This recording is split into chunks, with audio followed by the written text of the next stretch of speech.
Hey guys, welcome to English 345. My name is Miss Merriman, and I am not obviously a doctor. I do have my master's, but I do not have my doctorate's degree yet. I do stress yet. I'm glad you're watching this video. The purpose of this video is to introduce you to the class. I want to show you some things within the course. What you're seeing right now is just my image, but as the video goes along, I will decrease my image and we'll go through the actual course. Some things about me. I am a high school English teacher. I have my master's degree in English and literature, and I am the department head for the English department at Mount Pleasant High School. I have been teaching for right around 16 years now. I have taught all the high school grade levels. When I talk to a lot of people, I often say I've taught every grade level. But since I've started teaching this class, I've discovered that there's a lot of people in this class that they're not going to teach high school. They have no intentions of teaching high school or even middle school. A lot of you guys are going to be elementary school teachers. I've even had a couple of years where I've had nurses and various other degree plan people come through the class. So, I do understand the idea of you guys are not all going to be high school teachers. I try to keep that in perspective.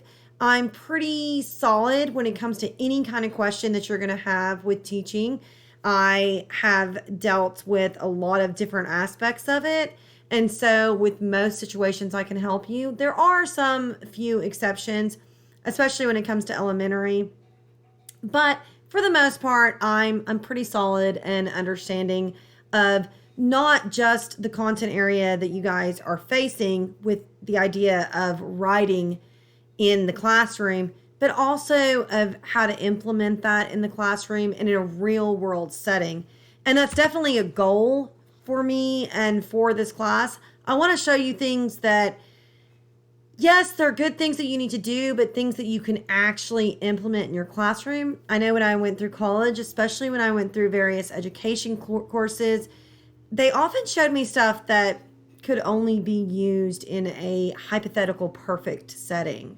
So I want to show you a lot of different things that can be used in any setting, in any classroom, no matter what the age level. So that is definitely my goal. That, and of course, the goal of the class is to teach you how to implement writing in your classroom across your curriculum. So regardless of what age or what level or what subject you're teaching, you incorporate writing within it. So that is definitely a goal of the class. I will warn you now, this video is probably going to be a longer video. I hope that you guys stick with it because I am going to try and show you as much as I can to help you navigate this course. I've made myself some notes. That's why I keep looking down as I'm looking at these notes. So I've made myself some notes to try and keep myself on track and focused because I tend to be scattered. But I want to cover certain things, and I've tried to address stuff that I've had questions about from other students in the past. This is my 6th year to teach this course. Yes, I could definitely have taught it longer, but like I said, I've got a lot of experience in this field, so I think that will be pretty good. And if you have any questions, definitely feel free to ask. So the first thing that I want to do, of course, is switch this view. So give me just a second. Let me put myself, sorry, this throws me off a little bit that it weirdly places me in the corner, and let's look at the actual class itself. So when you get into the class, this is the first thing you're going to see, this welcome menu by me. I know a lot of you will probably not watch this video, especially because I'm expecting it to be around 45 minutes in length. I know what you're thinking right now. Oh my gosh. I will try to keep it shorter, but there's a lot to cover, and so I may have a difficult time keeping it shorter. I'll try though. Either way, I have included this written information about the course. This is a much more summarized version of what I'm about to give you, what you see here. It just gives you a little bit of information about the start here and the various things I suggest that you do. Some stuff that I will point out right away, like do not email me assignments, and please do not message me through Blackboard. But we'll talk more about this stuff as we go through the syllabus, because that's the first thing that I want to do, guys, is to jump into the syllabus. So when you get into the start menu, if you go over here on the left, you have two options. You can go to assignment resources or course resources. We're going to go to course resources first. Here you will find the syllabus and the course calendar. So let's start with the syllabus. Just pull that up. Obviously, you'll get here. I'll do the same thing for you. I have it on my computer, but I figured it'd be better to kind of show you the navigation of how everything works. So what you're going to find in the syllabus is your typical syllabus information, ideas about how to contact me. The very first thing I ask you to do, which even though I put this in bold red last semester, I still had a lot of students do this. Please do not message me through Blackboard. I have nothing against the Blackboard messaging system, and I don't mind messaging you back through Blackboard, but I will say, especially considering the fact that I'm an adjunct professor, so this is my second job. My first job is to be a high school teacher and department head for the English department. I manage 18 teachers, and I have to deal with administration and, of course, planning for my own class, planning for the English 1 level, help with planning for the English 2 level, and preparing for the STAR. So it's a lot to keep up with. Not to mention that I'm also a single mother and I have 2 children. Now, one of them is grown, although I wouldn't count her as grown. She's 19, so she thinks she's grown. But she's off at college, off and on, depending on the holidays. The other one is 13. So I have a lot on my plate, and I do not, by any means, get on Blackboard every day. I don't. I simply do not have the time to get on Blackboard every day. So if you want a timely response to a question that you might have, the best option for you is to email me directly through my MPISD email, which you will see, where is it? Right here. I actually placed it first so that it was more prominent to you guys. When you email me through this email, I would also suggest that you email me through the Texas A&M email as well, only because the MPISD email has a tendency to put it in what I call email jail, meaning they won't allow it to go through because they block it for whatever reason. I try to check my Texas A&M email once a day. At the very most, I check it every other day. I mean, I check it pretty regularly. So, and it comes directly to my iPad and to my phone, which I'm always on. So, those are the best ways to message me. If you message me through Blackboard, it could be several days before I message you back. Now, I will say there are some modules where I have put out there the possibility for you guys to post questions to the course questions discussion board.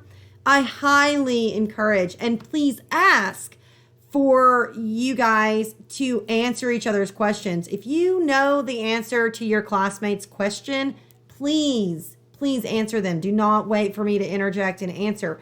If they say something like, I don't know where to find the sign-up sheet for the reading analysis presentation, please answer them. Please tell them. You will help me so much, and you will help each other at the same time, and I will greatly appreciate it. I will say during those weeks, I will check Blackboard more regularly. I try to check it once a week anyway. But like I said, if you need something answered immediately, the best way is through the MPISD email. So let's continue on. Your required texts are listed here. It's very important that you guys understand that you will not survive this class without purchasing the required text. You have two books, force a habit with English. You have 2 books that you need to get. One is The Writing Workshop by Katie Wood Ray, and the other is Right Beside Them by Penny Kittle. All other writings or readings will be supplied by me through PDF. However, I will not supply a PDF of these individual chapters throughout the weeks. You are required to get the text. It's part of the class. I had 2 students last semester that attempted to make it through the class without purchasing the text. It was very clear in their reading responses that they didn't purchase the text. It reflected in their grade. It affected them drastically. So please make sure that you purchase the text that you need to purchase, or get them from a friend, or whatever you got to do. But yes, please make sure. I will say I don't believe that either one of them are online. Of course, you're more than welcome to check. But to the best of my knowledge, neither one of these books can be found through PDF online. You will have to purchase them. As you go through, it's just your typical stuff. It tells you about your outcomes. I'm not going to read all of that stuff. I'm just going to kind of focus on the stuff that I need you guys to understand. Some really important things here with your delivery method and all that kind of stuff, and the idea of it being online. You need to have a copy of Microsoft Word. If you don't, Microsoft Word can be purchased through Office 365, free of charge to you through Texas A&M. So please make sure that you have that and that you use that as needed. And that's the recommended technology, the Microsoft Word, Internet Explorer, Google Chrome. I will say, just a side note, not included in the syllabus, but definitely a side note that I personally have learned as I've gone through this. Your Blackboard, hands down, works best in Google Chrome. You will lose information, lose documents, various other capabilities if you access it in any other way. Also, if you think that you're going to access it solely through your phone, you aren't. You need some kind of device, whether it be an iPad. I wouldn't recommend. I would recommend a computer or desktop, laptop of some kind, something that works Microsoft Office and Google Chrome well. So, and this, of course, is all explained about your limited access right here. And it's definitely something you need to understand because of your assignments and things like that, which we'll go through and talk about. Let me make sure I'm not forgetting anything. Got that. Let's see. So you have all your assignments listed here in order, your reading responses, your engagement activities, so on and so forth.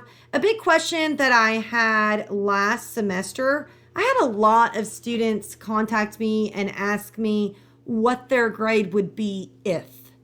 I had that a lot. They were like, well, Miss Merriman, I currently have turned in all of the reading responses, but I didn't turn in the literacy narrative, and I don't know if I'm going to be able to do the writing improvement plan. What would my grade be? All right, please, actually not just please, do not email me with these questions. What your grade would be if is a you question. It's part of adulting and like just being in the adult world.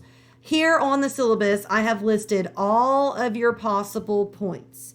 So if you know that you've turned in, say, all the reading responses, right?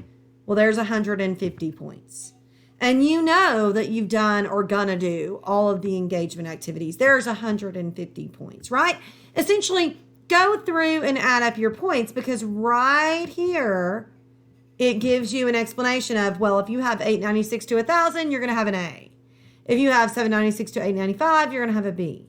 So if you have that question, oh, Miss Merriman, I did this, what would my grade be? There you go. It's right there. I don't know. What would your grade be? How about you go figure that up and decide that for yourself, because that's a you question, not a me question. Not to be rude. I just had that a lot last semester, and that's really not something I should be answering for you guys. That's something you should be answering for yourself. So let's see what else we have. Just really quickly, we'll finish kind of going through the syllabus. I think that's pretty much it in the syllabus that we need to cover. Let me make sure.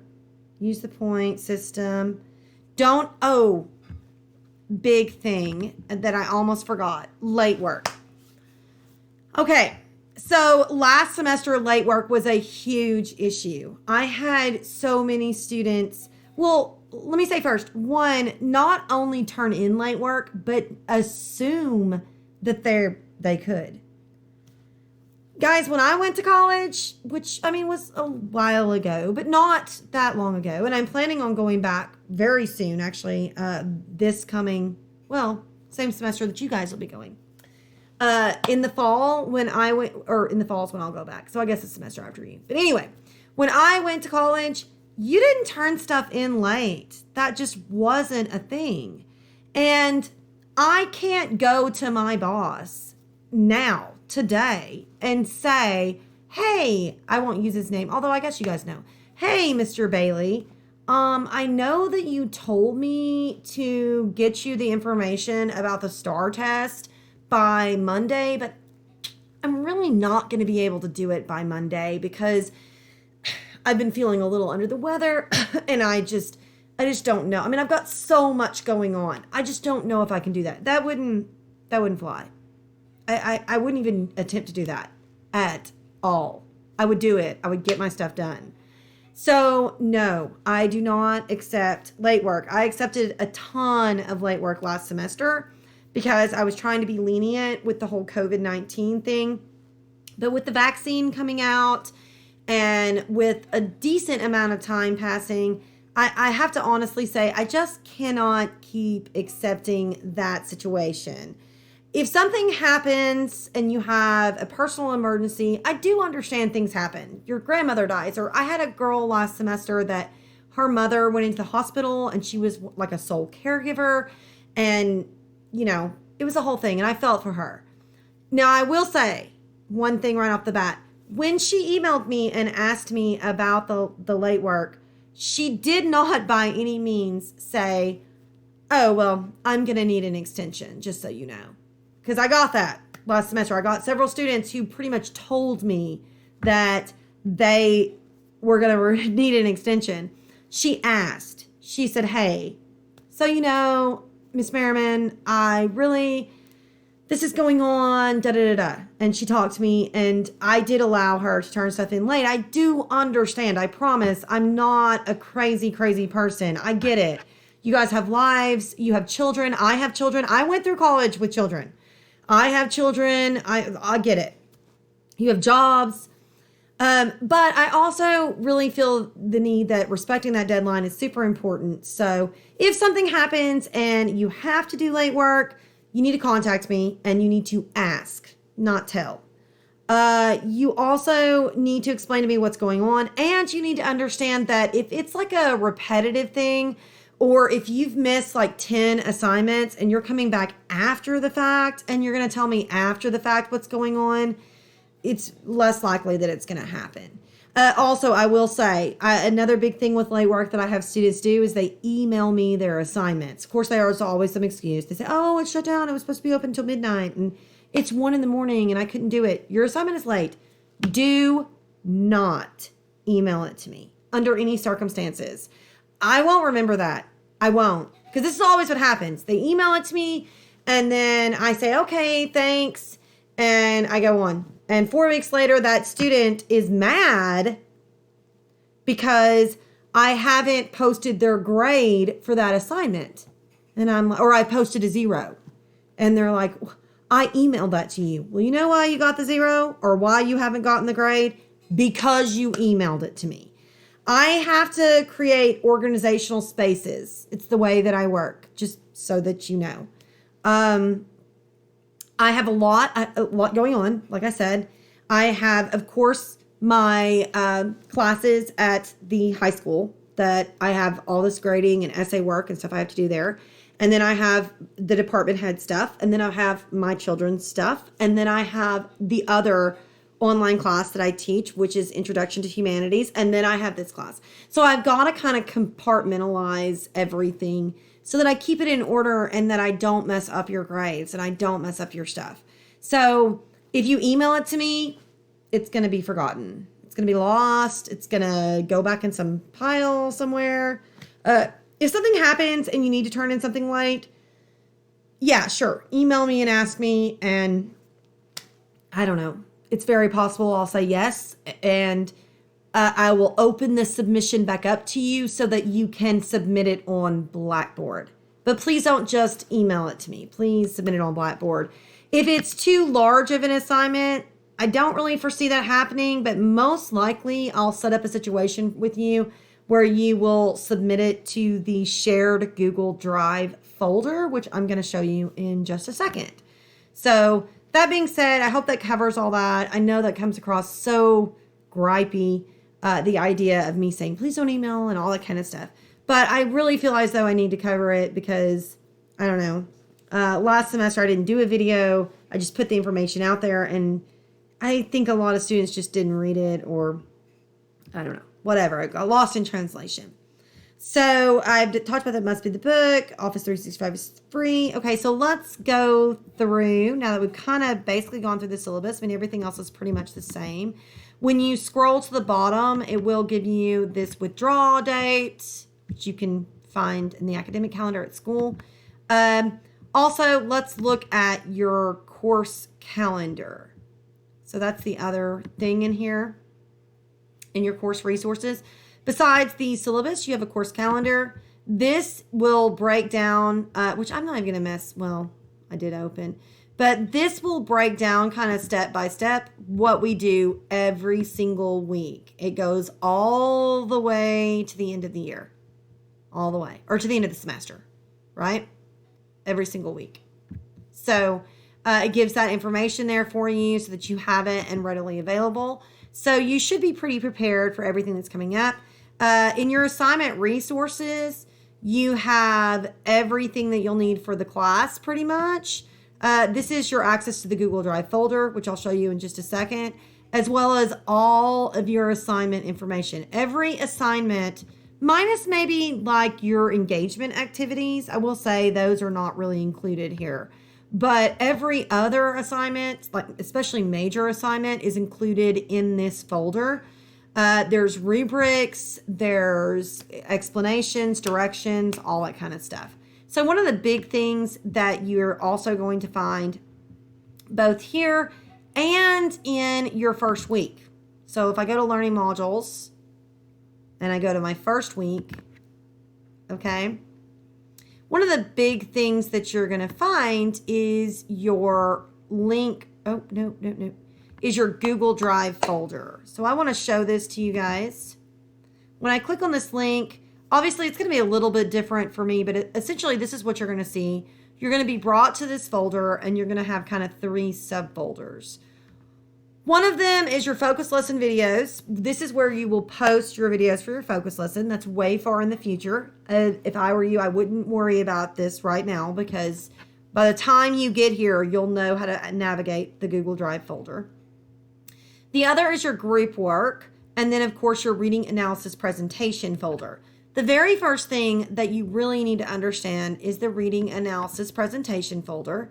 When you come in here, it is going to give you a sign-up sheet. You are going to want to click on this, and you are going to want to place your name in one of these empty slots. So let's say that you decide, okay, well, I'll do the presentation for module 4. You would place your name here.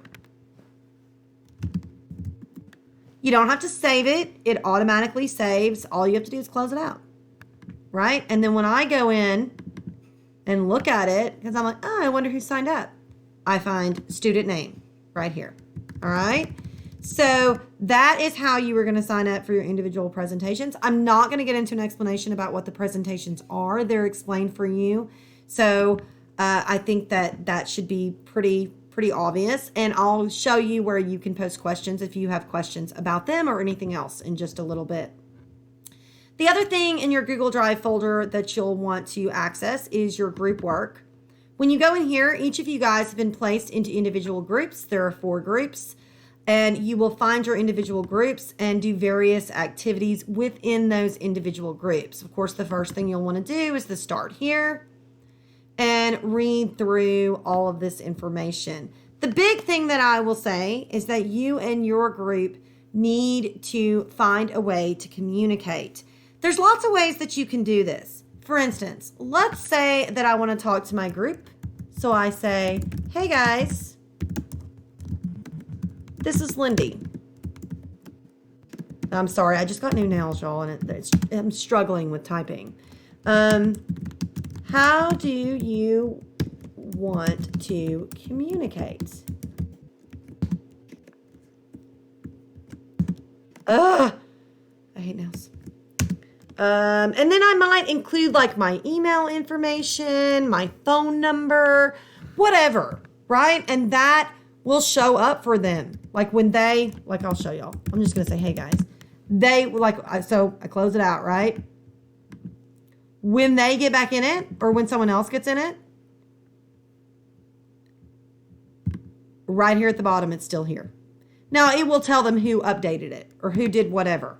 But you guys can type in these documents back and forth about how to communicate. I would suggest just starting off by typing in this welcome document. You can also, if you don't like the idea of typing in this welcome document, you can add one. You just simply click this new button over here and you create a Google Doc that you share, right? Create and share. And it will place it into this folder. Okay, that's another way that you can do it. And that's just how simple Google Docs works. Anytime you want to add something or upload something to the folder, you just click this new button.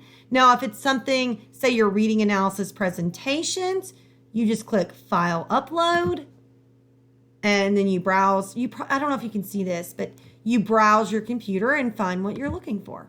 All right, and upload that file. It is that simple. We're going to use Google Drive a lot this semester, so you need to access it pretty much right away. For your reading analysis presentation, you will both sign up for the presentation here and you will also submit your presentation here. So when your week hits and it's time for you to submit your presentation, you're just going to click this new file upload, and then you're going to choose your presentation from your files and add it in here. You do not have to add it as an editable document. You can just add it where people can view it. And when I say view it, I'll give you an example. Let's do file upload. Let's just pick one. Maybe not that one. I wish I had a PowerPoint one. Oh. That's probably kind of long though. Let's do this one. Okay, so open. Right? So it's starting the upload. This may take a minute because of the fact that it's probably a bigger document than I give it credit for. If it doesn't upload, okay, there it goes.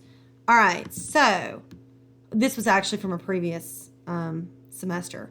Anyway, so what this is showing is that she is sharing this document with me and everyone else. You can go in and say, get link, right? And change the aspect of the document. So like anyone with this link can edit it. You can change it to where anyone with this link can view it. And it updates the document. And then you just click done.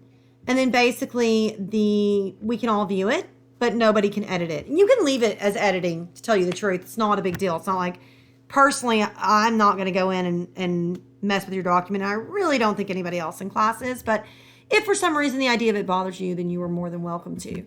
Of course, because I am the owner of all of this stuff, I was going to say, I believe I can remove it if I get ready to. So that's where you put your reading analysis presentation, and every week that's where you should go to view them. I really think, let me make sure I'm not leaving off anything. Explain Google Drive, must get the book. I really think that's it. So I hope you guys enjoy this course. I hope it is beneficial to you in some way or another. It's pretty straightforward. When you go in, if you just follow this to-do list, so it's like read the Start Here information, watch all videos. I will be posting this video right here. I haven't done that yet, but obviously I haven't made it yet. So watch the introduction to course, which is what this video will be, and so on and so forth, you know? So you just follow the list and you post to the list. It's pretty much that simple. It's not overly difficult. I will say one thing I will address really quickly before I go. A big question that I always have in relation to the reading responses is what reading response or what readings do I do for the reading response or reading analysis presentation. Okay. This says if you have module 4 presentation, you need to complete and submit the presentation to the shared Google folder. Okay, let's say that I had module 4, right? If you look at this sign-up sheet, which I'm going to post multiple times, let's say that I picked module 4, right? If you have the reading analysis presentation, and I signed up for this one right here, these are all the readings that have to be in my presentation because that's where I signed up.